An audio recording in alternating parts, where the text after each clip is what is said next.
ಇತಿಹಾಸದಲ್ಲಿಯೇ ಮೊದಲ ಬಾರಿಗೆ ಸಂಡೂರು ಬಂದ್ ಯಶಸ್ವಿ. ದೃಷ್ಟಿ ನ್ಯೂಸ್ಗೆ ಸ್ವಾಗತ ಸುಸ್ವಾಗತ. ಆದರೆ ಶಾಲಾ ವಿದ್ಯಾರ್ಥಿನಿಯರಿಗೆ ಮತ್ತು ವಿದ್ಯಾರ್ಥಿಗಳಿಗೆ ಎಫೆಕ್ಟ್. ದೂರ ದೂರ ಗ್ರಾಮದಿಂದ ಬರುವ ವಿದ್ಯಾರ್ಥಿಗಳಿಗೆ ಬಸ್ಸಿನ ಕೊರತೆ. 8ನೇ ತರಗತಿ ಮತ್ತು 9ನೇ ತರಗತಿಯ ವಿದ್ಯಾರ್ಥಿಗಳಿಗೆ ಇಂದು ಪರೀಕ್ಷೆ ಇರೋದ್ರಿಂದ ಬಸ್ಸಿನ ಎಫೆಕ್ಟ್. ಒಳ ಮೀಸಲಾತಿ ಸಲುವಾಗಿ ಸಂಡೂರು ಬಂದ್ ಇರೋದ್ರಿಂದ ಮಕ್ಕಳ ಪೋಷಕರು ಬೈಕ್ ಮೇಲೆ ಕೂರಿಸಿಕೊಂಡು ಪರೀಕ್ಷೆ ಬರೆಯಲಿಕ್ಕೆ ಹಾಜರುಪಡಿಸಿದ್ದಾರೆ. ದಿನಾಂಕ 26/3/2026 ಗುರುವಾರದಂದು ಒಳ ಮೀಸಲಾತಿಯನ್ನ ನಾಗಮೋಹನ್ ದಾಸ್ ವರದಿ ಪ್ರಕಾರ ಮತ್ತು ಸುಪ್ರೀಂ ಕೋರ್ಟ್ ಆದೇಶದ ಪ್ರಕಾರ ಒಳ ಮೀಸಲಾತಿ ಜಾರಿ ಮಾಡುವಂತೆ ಆಗ್ರಹಿಸಿ ಹಮ್ಮಿಕೊಳ್ಳಲಾಗಿದ್ದ ಸಂಡೂರು ಬಂದ್ ಕಾರ್ಯಕ್ರಮ ಅತ್ಯಂತ ಯಶಸ್ವಿಯಾಗಿದೆ. ಒಳ ಮೀಸಲಾತಿಗಾಗಿ 35 ವರ್ಷಗಳಿಂದ ಹೋರಾಟ ನಡೆಯುತ್ತಲೇ ಇದೆ.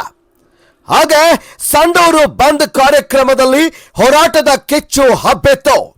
ಬೈಕ್ಗಳ ರ್ಯಾಲಿ ಮೂಲಕ ವಿಜಯ್ ಸರ್ಕಲ್ ಹತ್ರ ವೇದಿಕೆ ಮುಂಭಾಗಕ್ಕೆ ಬಂದ ಜನರ ಸಂಖ್ಯೆ ಸರಿಸುಮಾರು 3,000 ಕಣ್ರಿ.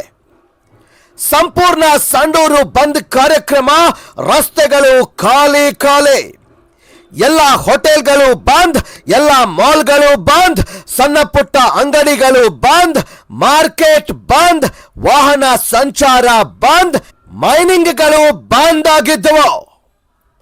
ಹಾಲು ಮಾರಾಟ, ಔಷಧಿಗಳ ಮಾರಾಟ, ಆಸ್ಪತ್ರೆ ಬಿಟ್ರೆ ಎಲ್ಲವೂ ಬಂದ್ ಆಗಿದ್ವು.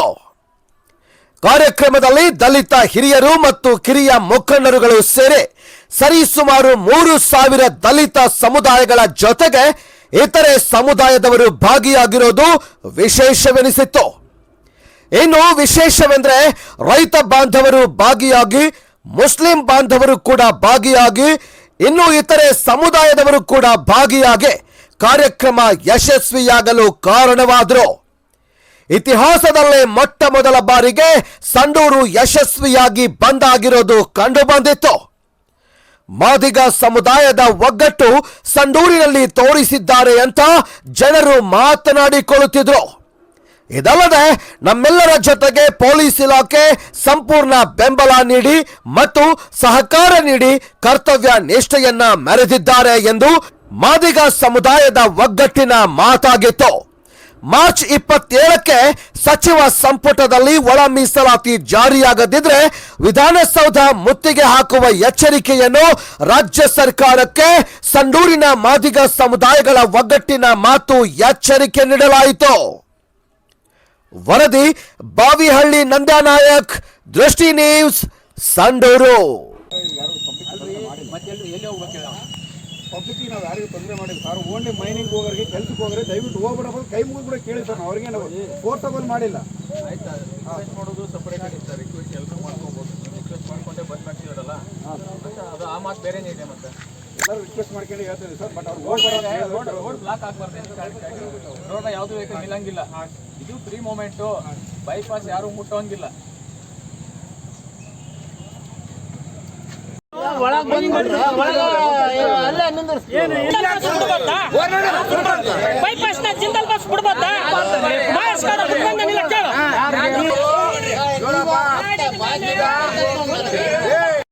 ಅಣ್ಣ ತಮ್ಮಂದಿರೇ, ಅಕ್ಕ ತಂಗಿಯರೇ, ಹಾಗೂ ಈ ಒಂದು ಬಂದ್ ಕಾರ್ಯಕ್ರಮಕ್ಕೆ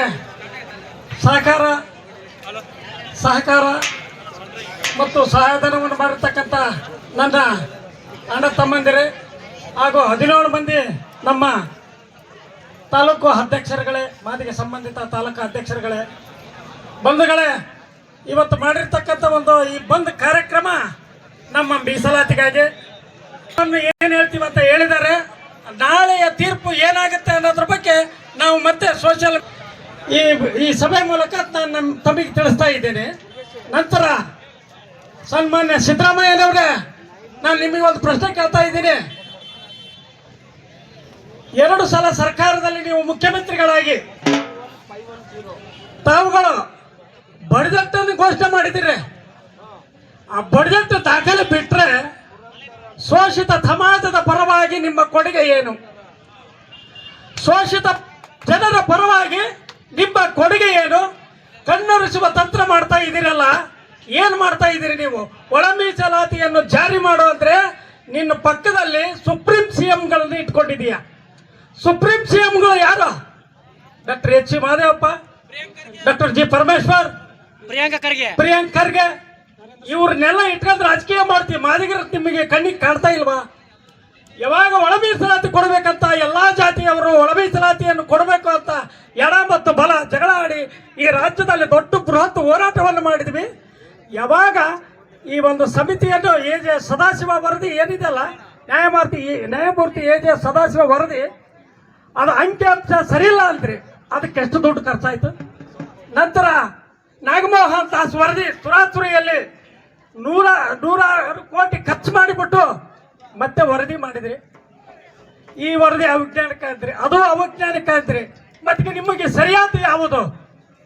ನಿಮಗೆ ಸರಿಯಾದ ರೀತಿಯಲ್ಲಿ ಈ ಒಂದು ನ್ಯಾಯಸಮ್ಮತವಾಗಿರ್ತಕ್ಕಂಥ ಕೊಡ್ತಕ್ಕಂಥ ಒಂದು ಇದಿಲ್ಲ. ನಿಮಗೆ ನ್ಯಾಯಮೂರ್ತಿಗಳಾಗಿ ನೇಮಿಸ್ತಕ್ಕಂಥ ಒಂದು ಆಯೋಗಗಳು ನಿಮಗೆ ಉಪಯೋಗಕ್ಕೆ ಬರಲ್ಲ ಅಂದ್ರೆ ಅವರಿಗೆ ಮರ್ಯಾದೆ ಕೊಟ್ಟಂಗಲ್ಲ. ಆ ನ್ಯಾಯಮೂರ್ತಿಗಳಿಗೆ ನೀವು ಅಗೌರವವನ್ನು ತೋರಿಸಿದಂತಾಗ್ತದೆ. ಯಾಕಂದ್ರೆ ಆ ನ್ಯಾಯಮೂರ್ತಿಗಳು ಸತತವಾಗಿ ಶ್ರಮಪಟ್ಟು ರಾತ್ರಿ ಹಗಲು ನಿದ್ದೆ ಇಲ್ಲದೆ ನಿಮಗೆ ವರದಿಯನ್ನು ಕೊಟ್ಟರೆ ಅದನ್ನು ಮೂಲಿಗೆ ಬಿಸಾಕಿ ಇನ್ನೂ ಒಂದು ರೀತಿ ಮಾತಾಡ್ತಾ ಇದ್ದೀರಾ ನೀವು. ಅದೆಲ್ಲ ನಡೆಯಲ್ಲ ಸಿದ್ದರಾಮಯ್ಯನವರೇ. ನೀವು ಒಳ ಮೀಸಲಾತಿ ಜಾರಿ ಮಾಡಲೇಬೇಕು. ಯಾಕಂದ್ರೆ ಸತತವಾಗಿ 35 ವರ್ಷಗಳಿಂದ ಮಾದಿಗ ಸಮಾಜ ಇವತ್ತು ಎಲ್ಲ ಕುಟುಂಬಗಳು ಯಾವ ಏರಿಯಾದಲ್ಲಿದ್ದೇವೆ ಅದೇ ಮನೆಯಲ್ಲಿ ಅವ್ರ ತಾತ ಇದ್ದ, ಅವ್ರ ಮಕ್ಕಳಿದ್ರು, ಅವ್ರ ಮೊಮ್ಮಕ್ಕಳು, ಇವಾಗ ಎಲ್ಲರೂ ಒಂದು ಮನೆಯಲ್ಲಿ 20 ಜನ ಆಗಿದ್ದಾರೆ. ಬದುಕೋದು ಕಷ್ಟ ಆಗಿದೆ. ಅಂತ ಕಷ್ಟ ಪರಿಸ್ಥಿತಿ. ಒಳ ಮೀಸಲಾತಿ ಇಲ್ಲದೆ 56,432 ಉದ್ಯೋಗ ನೇಮಕಾತಿ ಹೊರಡಿಸಿರುವ ದಿನಾಂಕ 27/2/2026 ಸುತ್ತೋಲೆಯನ್ನು ಕೂಡಲೇ ಹಿಂಪಡೆಯಬೇಕು. ಹಾಗೂ ಒಳ ಮೀಸಲಾತಿ ಅಳವಡಿಸಿ 15% ಮೀಸಲಾತಿಯಲ್ಲಿ ಉದ್ಯೋಗ ನೇಮಕಾತಿ ಮಾಡಲಿ. ಎರಡನೆಯದು, ವಿಶ್ವವಿದ್ಯಾಲಯವನ್ನು ಒಂದು ಘಟಕವನ್ನಾಗಿಸಿ ಉದ್ಯೋಗ ನೇಮಕಾತಿ ಮಾಡುವ ಪ್ರಯತ್ನವನ್ನು ಕೈಬಿಡಬೇಕು. ಮೂರನೇದು, ಅಲೆಮಾರಿ ಸಮುದಾಯಗಳಿಗೆ 1% ಪ್ರತ್ಯೇಕ ಮೀಸಲಾತಿಯನ್ನು ನೀಡಲಿ. ನಾಲ್ಕನೇದು, ಪರಿಶಿಷ್ಟ ಜಾತಿಗೆ 17% ಮತ್ತು ಪರಿಶಿಷ್ಟ ವರ್ಗಕ್ಕೆ 7% ಒಟ್ಟು 56 ಮೀಸಲಾತಿಯನ್ನು ಸಂವಿಧಾನದ 9ನೇ ಅನುಸೂಚಿಯಲ್ಲಿ ಸೇರಿಸಿ ಮೀಸಲಾತಿ ಹೆಚ್ಚಿಸಬೇಕು. ಮತ್ತು ಕೊನೆಯದು, ಉದ್ಯೋಗ ನೇಮಕಾತಿ, ನೇರ ನೇಮಕಾತಿ, ಬ್ಯಾಕ್ಲಾಗ್, ಬಡ್ತಿ, ಮುಂಬಡ್ತಿ, ಒಳಗುತ್ತಿಗೆ, SC ST TSP ಸೌಲಭ್ಯ ಎಲ್ಲ ಹಂತಗಳಲ್ಲಿ ಸಂಪೂರ್ಣವಾಗಿ ಒಳ ಮೀಸಲಾತಿಯನ್ನು ಕಲ್ಪಿಸಬೇಕು. ಧನ್ಯವಾದಗಳೊಂದಿಗೆ ಇಂತೆ ತಮ್ಮ ವಿಶ್ವಾಸಿ